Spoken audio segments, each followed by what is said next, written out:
Say Destiny crew, Carl Spreedy's here. Thanks for joining me for another Say Destiny daily dose. Decide that there is a learning, not a yearning, to be had in every interaction.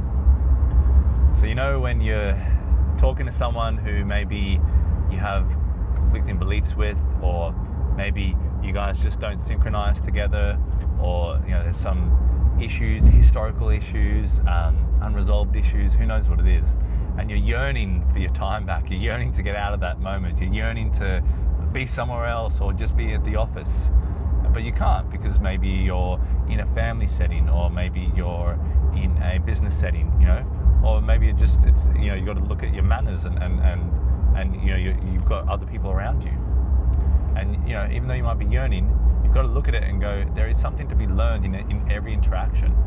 And that's really where I think you tap into your self-mastery level, where you're mastering aspects of yourself, where you are developing as a human being, where you're eternally developing and realizing life is learning forever.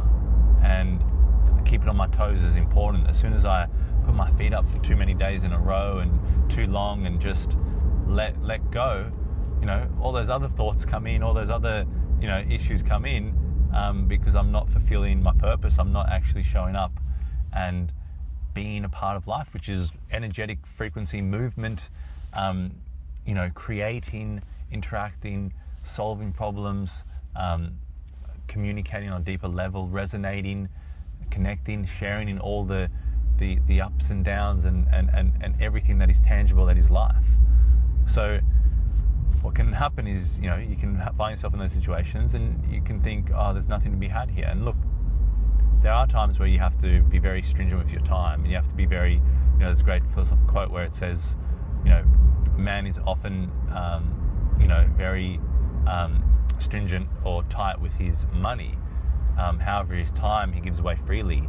And it's something to consider because, where are you giving your time away from? How long are you spending scrolling? How long are you spending, watching in front of the box? Is it documentaries? Is it history? Is it looking at different cultures? Is it something interesting that you're watching, or is it mundane drama, trash?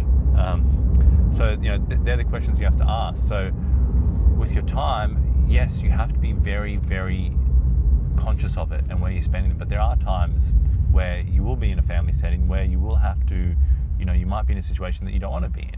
And this is something that I've had to learn. And it's definitely something that hasn't naturally come to me, because I'm always thinking efficiency, productivity, results, creativity. What's the next idea? What's the next big thing? Next best thing that I can get stuck into to help more people, to develop further myself. So you're on this mission as a solitary individual, but you're in an environment where you're surrounded by different people, different family members, and you need to be respectful, have manners, and impress.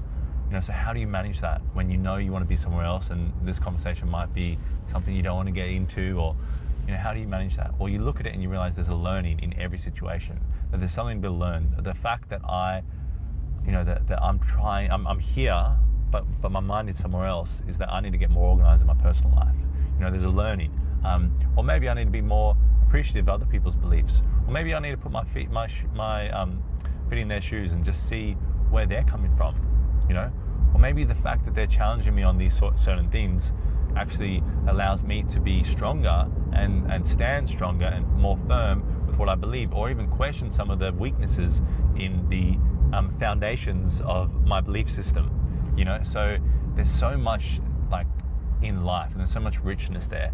But the problem is we put our blinders on and we cut off from it, and we cut off from receiving, we cut off from being receptive, and we cut off from receiving all that information, that data that is in every single moment of our life, in every single heartbeat, in every single interaction.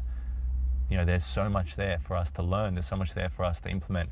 There's so much there for us to question and dive deeper into. So if we can look at it that way, then we can really evolve and use those situations that we might not want to be in if we had everything our own way in every single situation. And I use family get-together as an example, because sometimes you got a family get-together and you're cornered into you're cornered into a section of the of the room with maybe an uncle or a cousin or whoever that maybe you don't gel with. That's going to happen. So you have to figure out ways to actually make it a valuable experience. Maybe you can be you can try being the ear or the shoulder for a little while and just see, okay, I want to give back in this way, I want to do this thing, I want to create that thing, but right now this moment is demanding me to give back by being the ear, being the shoulder for this person. So look at it in that way. I think that's the best way that you can find learnings and not yearnings in every situation. Anyway, guys, hope you enjoyed that one. Share it around if anyone you feel might benefit from this. And as always, remember, decide your destiny. Cheers.